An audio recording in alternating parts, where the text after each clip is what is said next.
Buongiorno e benvenuti a 7 in punto, buongiorno al nostro primo ospite, l'assessore della Regione Veneto al bilancio, Roberto Ciambetti, buongiorno e benvenuto. Buongiorno a voi e grazie per l'invito. Lei è noto a Palazzo Balbi come signor no, perché effettivamente lei è quello che deve fare i conti, stringere i lacciuoli della borsa e magari spesso altri suoi colleghi nicchiano, però i soldi sono quelli.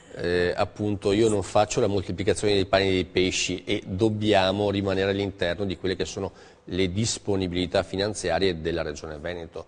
E non è tanto signor no, anzi molte volte con i miei colleghi troviamo le soluzioni per riuscire anche a onorare, a mettere in moto dinamiche e iniziative che vanno a favore dei veneti.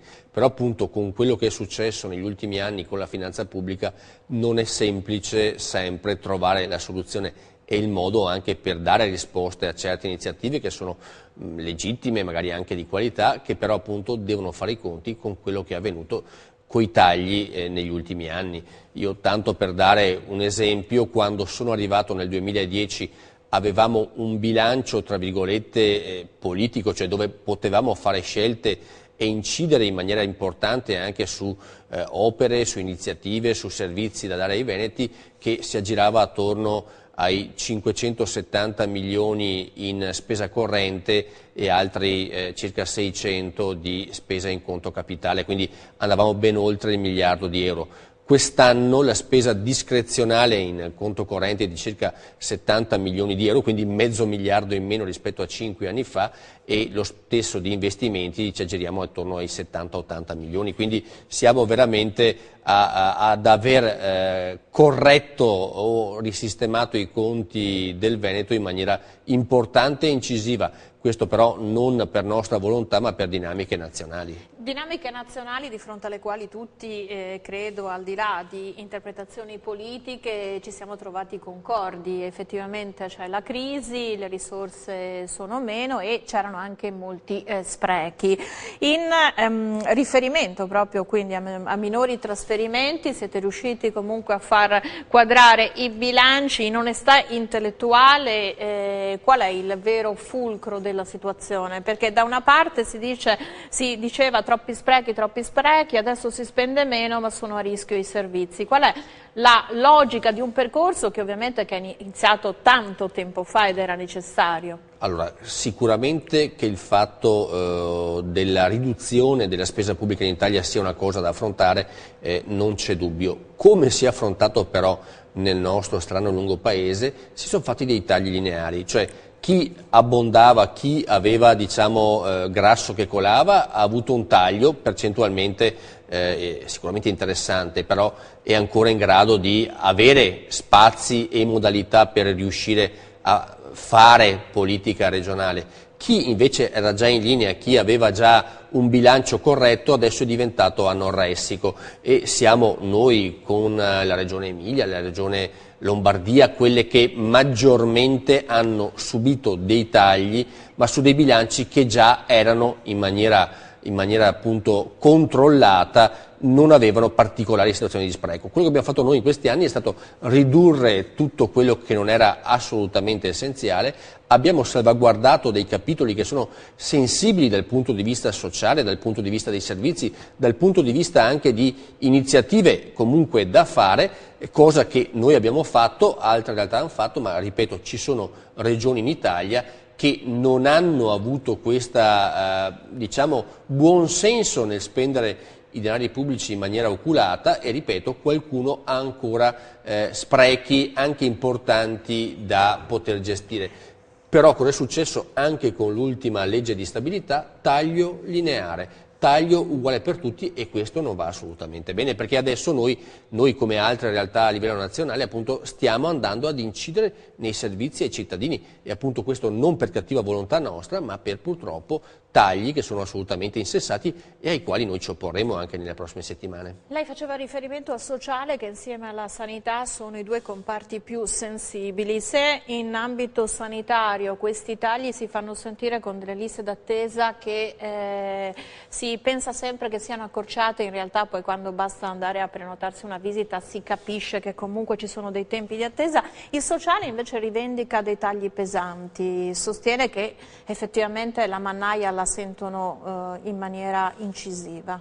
Allora, nel sociale, l'allora assessore Sernagiotto e attualmente il collega Bendinelli hanno fatto delle scelte mirate, appunto cercando di evitare di andare a intaccare i servizi che sono utili ai cittadini. Però, ripeto, ci sono veramente riusciti, perché da quello che noi raccogliamo, insomma, sembra che nel sociale effettivamente ci siano delle situazioni molto critiche, ecco, non si sia fatto un lavoro di cesello, di limatura. Sulla non autosufficienza abbiamo mantenuto, se non incrementato, i servizi. Sulle scuole paritarie nel 2014, magari anche a fine anno, siamo riusciti a coprire il taglio fatto dallo Stato, perché ricordiamoci che dallo Stato arrivavano dei soldi che adesso sono stati ridotti. Ci sono altre realtà come delle cooperative, dei servizi tra virgolette che venivano erogati a certe specifiche categorie che probabilmente appunto i miei colleghi hanno guardato con un occhio diverso, ritenendole non assolutamente indispensabili, e lì dei tagli ci sono stati. Però ripeto, quello che riguarda i servizi ai cittadini, mi permetto di dire, quelli fondamentali, la non autosufficienza, ripeto, sono stati salvaguardati. Cosa che però appunto non è semplice fare. Nella sanità noi abbiamo qualche lista d'attesa, però vi invito a girare l'Italia e poi valutare se come veneti abbiamo una sanità di qualità o no. Non lo diciamo noi, sono studi credo statistiche. che sulla qualità nessuno abbia niente da eccepire, solo che magari ecco, uno si aspetterebbe dei tempi più contenuti, indubbiamente. Le liste d'attesa sono una malattia, tra virgolette, organizzativa di quasi tutte le sanità del mondo occidentale. Una discreta risposta per certi tipi di patologie e per certe cose che appunto possono essere fatte anche in maniera più dinamica l'abbiamo data con l'apertura serale e anche nelle giornate festive di molti ambulatori. Questo ha consentito di ridurre alcune situazioni dove invece le macchine specialistiche sono quelle che sono, le liste sicuramente sono più lunghe. Uno dei lavori che sta facendo il settore sanità è anche con la CRITE, che è la commissione che valuta l'organizzazione e la presenza anche di certi tipi di strumentazioni, di incrementare appunto quelle che in questo momento stanno invece soffrendo come tempi e come liste in Veneto. La voce sanità è indubbiamente quella che si mangia la più grande fetta del bilancio, ma è anche per garantire a tutti un'assistenza e una cura anche con parità di diritti, insomma l'esenzione da oltre 65 anni, insomma non avete fatto l'aumento dell'IRPEF, ma c'è un nodo che è stato gettato qualche giorno fa agli Stati Generali della Sanità, quello che si possa risparmiare accorpando alcune ULS, cosa che non è stato fatto nella redigere il nuovo piano sociosanitario. Certamente. C'è un ripensamento? Com'è la genesi di queste due posizioni? Diciamo che quando il piano sociosanitario, le schede sono partite dalla Giunta, avevano certi numeri e certe caratteristiche. Poi il lavoro fatto in commissione, quindi tutti i consiglieri che hanno attentamente valutato questo provvedimento, alcune scelte che già allora erano incisive sono state un po' ammorbidite, però ricordo che questo piano sanitario è uscito puntando a delle ULS di almeno 300.000 abitanti e questo già andava e aveva un obiettivo per riuscire a ridurre il numero degli apparati amministrativi e lasciare più spazio e più energia invece alla sanità, alle prestazioni, a chi veramente sta in trincea, e qua ringrazio veramente gli operatori della sanità del Veneto, che se abbiamo una sanità di qualità sicuramente è dovuto a scelte strategiche, ma anche a chi ci lavora e a chi ci mette veramente grande passione nel lavoro che fa. Quindi queste schede già davano un'indicazione sui 300.000 abitanti, Un argomento che verrà messo anche nei programmi della prossima legislatura è proprio quello di innalzare se possibile di più questa soglia, proprio perché ci sono situazioni che possono essere gestite comunque in maniera ottimale anche aumentando il numero di abitanti serviti. Quindi la soglia di 300.000, anche visto quello che è avvenuto con la finanza pubblica negli ultimi mesi e ultimi anni, va sempre più verso un efficientamento della macchina amministrativa, una razionalizzazione dei servizi e, per quanto riguarda appunto il Veneto, a mantenere questo livello di qualità che, ripeto, molte altre regioni, anzi quasi tutte le regioni d'Italia ci invidiano e anche all'estero guardano e vengono a studiare in maniera particolare, vista la qualità dei servizi che vengono erogati. Tornando alla sua prospettiva, che è quella appunto di esaminare i bilanci di ogni realtà e rimanendo sempre nell'ambito sanitario, perché è la voce principale, quanto si possono ottimizzare delle risorse facendo partire quel meccanismo della medicina del territorio, dei medici di medicina generale, che il piano sociosanitario invoca, che però vedo è difficile da mettere in moto, anche perché ci vogliono dei meccanismi quando si tratta di soldi e cambiamenti che non si possono esaurire in 6-7 mesi, anzi credo che non bastino 5 anni di legislatura per mettere a puntino una macchina. Sì, anche perché si devono vincere delle resistenze di situazioni e di metodo di lavoro che qualcuno ha consolidato magari in 20-30 anni di professione. Però dove abbiamo visto partire appunto le URT, cioè quegli organismi che mettono assieme i medici, che permettono di lavorare in team, che permettono di avere una segretaria, un ufficio, diciamo così, rapporto col pubblico per 5 medici, dove queste cose hanno permesso appunto di lavorare in squadra, abbiamo visto soddisfazione degli operatori, soddisfazione dei cittadini che se non trovano il proprio medico trovano risposta dal collega che è alla stanza vicino e quindi noi lo stiamo spingendo, stiamo mettendo anche risorse importanti su questa parte della sanità perché appunto più la sanità del territorio riesce a filtrare, a dare risposte ai cittadini senza appunto portarli in ospedale, meglio è per la sanità, per la qualità ma anche per i conti e per la vita e la qualità della vita del cittadino. Però mi sembrano situazioni ancora molto sporadiche, penso all'ULS 15, a Campo San Piero, qualcosa, altro non mi viene in mente, per carità, magari non ho la geografia di questa medicina del territorio così. Nel panorama regionale ci sono tantissimi esempi che sono riusciti ad essere messi in moto. Devo su questo caso anche notare e apprezzare la spinta di molti sindaci che hanno capito che questo è un metodo, un modo nuovo per appunto erogare servizi ai cittadini. Quindi dove sono partite questi esempi stanno funzionando. Ripeto, in tanti altri casi si deve vincere la ritrosia magari del professionista che è abituato allo studio sotto casa invece che magari spostarsi 5 km al distretto o nell'ospedale o nell'ex struttura ospedaliera dove invece queste cose stanno creando veramente punti di aggregazione e punti di risposta importanti. È una opera anche culturale che va fatta fra i professionisti, molti appunto l'hanno colta come un'opportunità, altri la vedono come una diminuzione della propria autorevolezza, cosa che assolutamente non è. E ripeto, lavorare con il collega vicino magari può anche essere d'aiuto a risolvere e affrontare certe patologie. Dovere fare dei tagli nel bilancio, avendo questo ampio settore che è quello della sanità che si porta via l'80% certo. della fetta, riduce al 20% altri comparti che però mai come in questo momento hanno bisogno. Penso ai 170.000 disoccupati, penso al turismo che è la miniera che bisogna incrementare per far ripartire l'economia, penso a tutta una serie di comparti che magari possono essere ritenuti minori ma che sono essenziali per fare cassa, è brutto da dire, ma se non si fa cassa non si può assistere, è un meccanismo economico basilare ma funziona così. Dopo 5 anni di attività che bilancio lei può fare? Quali sono i comparti che vanno incentivati, come suddividere le risorse? Allora, noi abbiamo avuto sicuramente 5 anni difficili proprio per quello che è capitato specialmente a livello nazionale. Noi abbiamo come autonomie locali dato tantissimo, non secondo me quanto doveva dare lo Stato che invece ha fatto tagli sicuramente diversi e limitati rispetto al proprio volume del bilancio nazionale.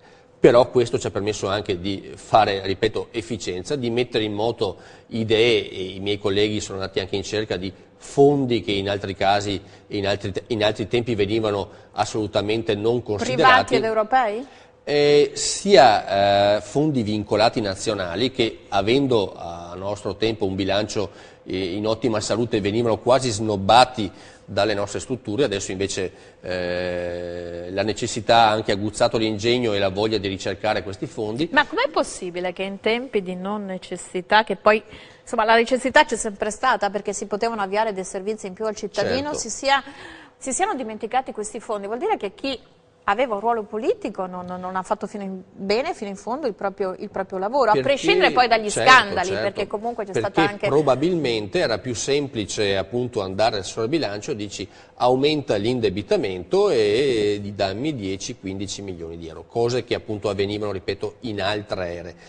L'efficienza messa in moto negli ultimi anni ci ha permesso invece di appunto aggredire fondi anche comunitari che una volta venivano tralasciati, quindi molti progetti LIFE, molti progetti transfrontalieri, molte iniziative, ripeto, con fondi che arrivano al di fuori della Regione Veneto sono state messe in moto proprio in questi anni, e anche nella gestione dei nuovi fondi comunitari c'è stata in parte un'aggressività nostra quando bisognava trattare per portare a casa risorse, quindi di fondi comunitari per l'agricoltura abbiamo 200 milioni in più rispetto alla scorsa programmazione, dei fondi FESR 180 milioni in più rispetto alla scorsa programmazione. Quindi, Sì, in più perché nessuno li aveva chiesti prima però. Diciamo, no, quelli erano fondi... Siete voi stati particolarmente bravi o erano particolarmente poco bravi i precedenti? Diciamo che questi sono fondi che comunque erano destinati alle regioni.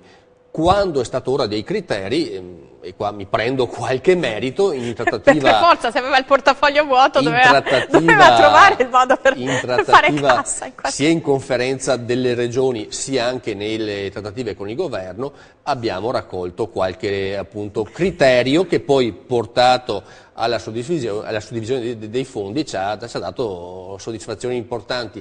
E se guardate, non tutte le regioni d'Italia, anzi poche regioni, hanno avuto fondi in più rispetto agli scorsi 7 anni. E questo ci ha permesso nei prossimi fondi comunitari, ad esempio, di creare per il turismo una sezione apposta, cosa che non c'era nel 2007. Abbiamo appunto messo in moto iniziative anche per la cultura. Per il settore secondario, quindi le industrie del Veneto, abbiamo 103 milioni, scusate, per l'innovazione e ricerca e altri 160 per la competitività delle piccole e medie imprese. Quindi questi saranno fondi che sono fondi che dovranno essere spesi bene e gestiti meglio dalle imprese, perché è la vera polpa dei prossimi anni.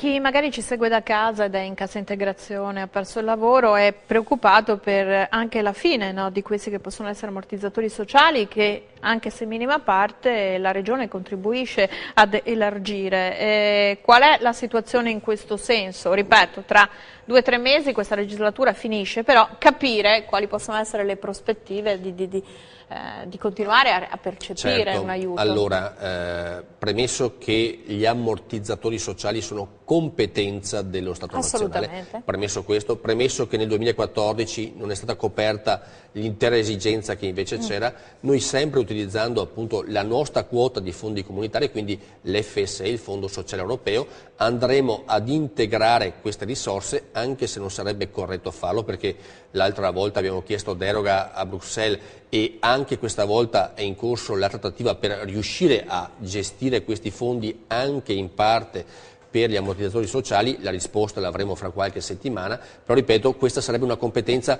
che anche la nuova riforma della Costituzione prevede in carico allo Stato. Lo sarebbe anche adesso, lo era anche in passato, però appunto visto che lo Stato non riusciva a fare questo, abbiamo messo delle risorse che in teoria erano nostre destinate a questo, perché siamo consapevoli che i cittadini devono poter contare e avere una certa garanzia su quello che è il loro futuro anche in situazioni difficili. Quanto invece state investendo sulla formazione per la ricollocazione, che poi è questo anche il vostro vero compito? Certo, questo è un compito appunto importante, sempre utilizzando il Fondo Sociale Europeo. Moltissimi sono le risposte e i corsi che sono messi in moto.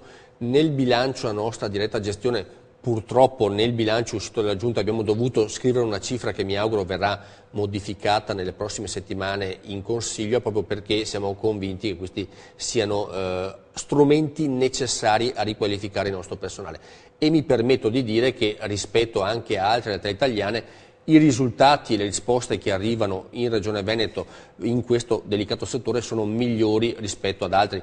Non basta sicuramente quello che stiamo facendo, cercheremo anche nei prossimi mesi, e chi appunto avverrà o chi sarà riconfermato nella prossima legislatura non potrà che continuare questa strada, perché è necessaria, è diversa anche da altre realtà territoriali, proprio perché abbiamo una situazione particolarmente complessa e complicata. Mi permetto di dire che c'è qualche piccolo segnale che ottimismo me lo dà. Io do spazio alla pubblicità, poi torniamo per altri 10 minuti con l'assessore al bilancio. Torniamo tra pochissimo, grazie.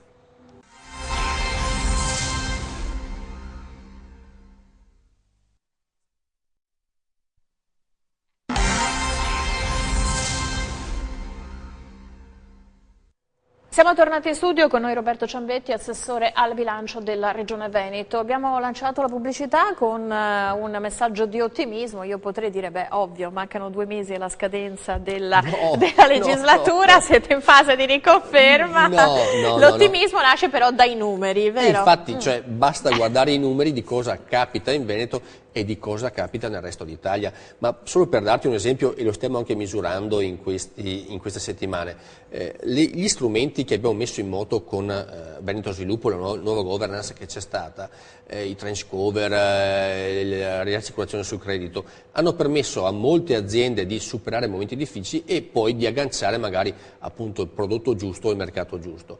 Questa cosa ce la stanno per fortuna copiando anche altri, e addirittura Palazzo Chigi ci ha incaricati di fare formazione presso 4 regioni del sud Italia per spiegare come si fa ingegneria finanziaria e come si usano bene i soldi pubblici. Quindi stiamo facendo appunto supporto e accompagnatori a nuove leggi, a nuovi sistemi di gestione che appunto in altre regioni d'Italia non avevano neanche considerato. Quindi abbiamo fatto delle cose che appunto altri non hanno fatto, e secondo me appunto i soldi pubblici vanno sempre spesi bene, quando sono pochi vanno spesi meglio, e lo abbiamo anche dimostrato in questo caso con Veneto Sviluppo. Lei che ha in mano ovviamente le finanze della regione, è inutile nasconderci dietro un dito, la regione del Veneto è stata coinvolta in uno scandalo, anche se era per questioni legate al MOSE, che sono un'opera statale. Non solo la Regione Veneto, un po' tutti i consigli regionali, non nel caso del Veneto, rimborsi gonfiati, insomma malaffare diffuso anche tra dirigenti, funzionari.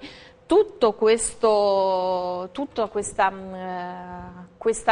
comportamento che non è accettabile, quanto può far perdere fiducia da parte dell'elettorato verso l'istituzione, verso le squadre che sono attualmente in campo? Cioè, ha una previsione di come reagiranno i veneti nelle urne a maggio? Io mi auguro che i veneti appunto approfondiscano, come lei diceva, le cose che hanno toccato il Veneto. Il MOSE è un'opera assolutamente nazionale. L'ultimo parere dato sul MOSE in Veneto lo ha dato la VIA nel 2004, un parere consultivo alla VIA nazionale, quindi nulla del MOSE transitava con decisioni interne alla Regione Veneto. Quindi cosa è di gestione del comitatone nazionale che su 30 persone ne vede. Sì, ecco, quello che mi è dispiaciuto è che appunto sicuramente è stato giusto mettere in evidenza chi ha sbagliato a livello... Cioè anche tra funzionari, non solo nomi eccellenti della politica. Certamente, però se guardiamo i funzionari coinvolti in Regione e quelli coinvolti in altre realtà statali, l'attenzione giusta che c'è stata appunto su chi ha sbagliato e andava fatta qui in Veneto ha avuto una valenza secondo me particolare su chi era veneto, ma su quelli nazionali il vicecomandante Guardia di Finanza con i soldi nascosti nel giardino, cosa che, certo. Ecco, o i magistrati o appunto quello che è avvenuto ha avuto sicuramente minor rilevanza rispetto a chi aveva incarichi pubblici e incarichi locali. Quindi questa è una cosa nazionale e non veneta. In evidenza io sicuramente parlo proprio di credibilità, proprio perché sì. Lei che ha anche questo ruolo, no? Difficile certo. dover spiegare tagliamo i soldi anche alla gente e potrebbe esserci certo. la sintesi, ci fate fare sacrifici e poi Ecco, come ci si pone, come ci si... Appunto, portando sempre, tornando ai numeri, i livelli di efficienza che abbiamo noi rispetto ad altre realtà regionali.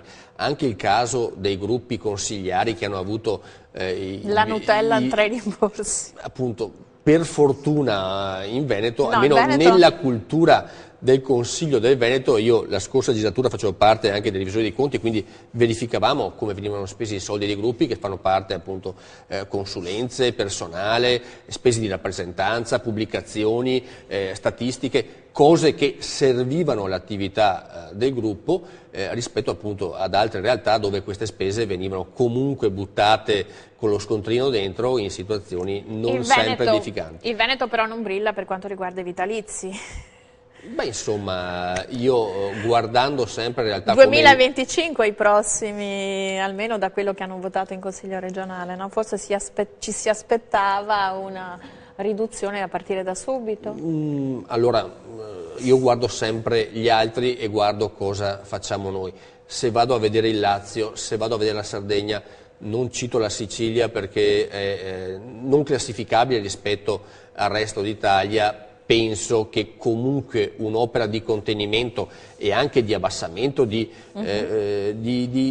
comunque una livellare al basso quello che prima comunque aveva numeri più alti, anche in questo caso è stato fatto. Ripeto, magari poteva esserci più coraggio, poteva esserci qualche passo in più, però ripeto, rispetto ad altre regioni, e vi invito ad andare a verificarlo e confrontarlo, noi siamo sicuramente messi molto meglio. Anche i vicini trentini e altoatesini sono messi molto peggio di noi. Come mai una regione virtuosa non ha ancora approvato il bilancio? Perché, ed è un tema appunto che... E neanche l'assestamento o l'assestamento sì? No, l'assestamento l'abbiamo fatto, però il bilancio...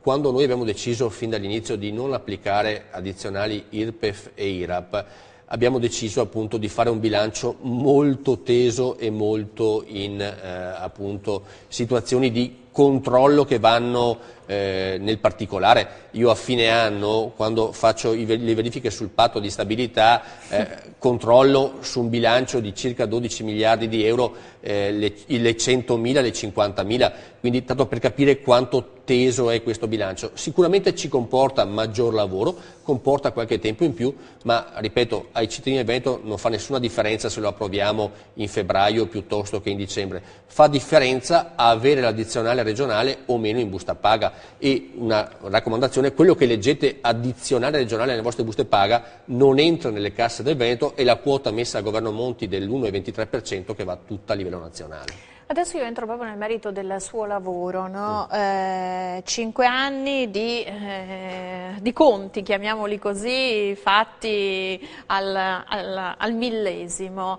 Per avere dei risultati bastano 5 anni e l'eredità che avrà lei o chiunque avrà nella futura legislatura, come deve essere gestita? Perché insomma, quando la coperta è corta bisogna stare molto attenti. Sì, quello che chiunque arriverà, se sarà in continuità, quindi noi o arriverà qualcun altro, troverà sicuramente un bilancio senza sorprese.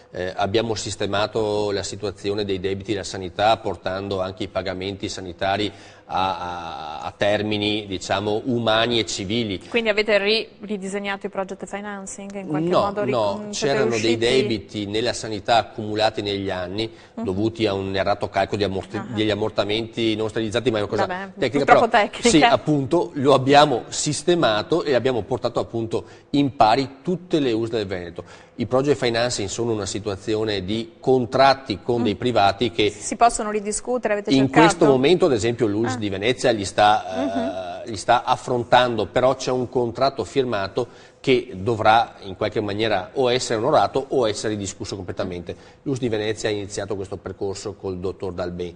Però ripeto, tornando agli equilibri generali, chi arriverà si troverà un bilancio assolutamente in equilibrio, un bilancio fatto con numeri veri rispetto appunto invece a sorprese che qualcun altro si è trovato. 5 anni non sono stati assolutamente semplici, personalmente anche aver rappresentato la Regione Veneto in conferenza Stato-Regioni, quindi nel rapporto con le altre regioni ci ha permesso di trovare e magari trovare stimoli positivi guardando cosa facevano altri.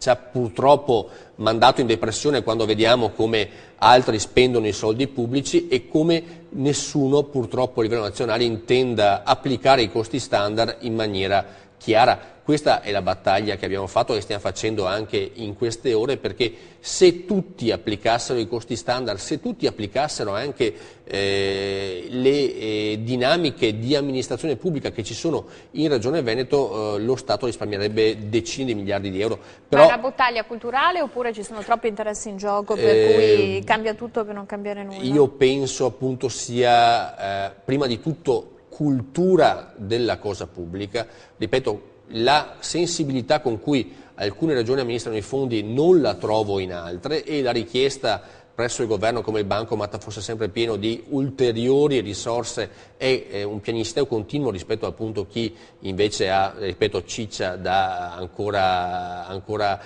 far dimagrire se possibile, è proprio una cultura diversa di amministrare la cosa pubblica.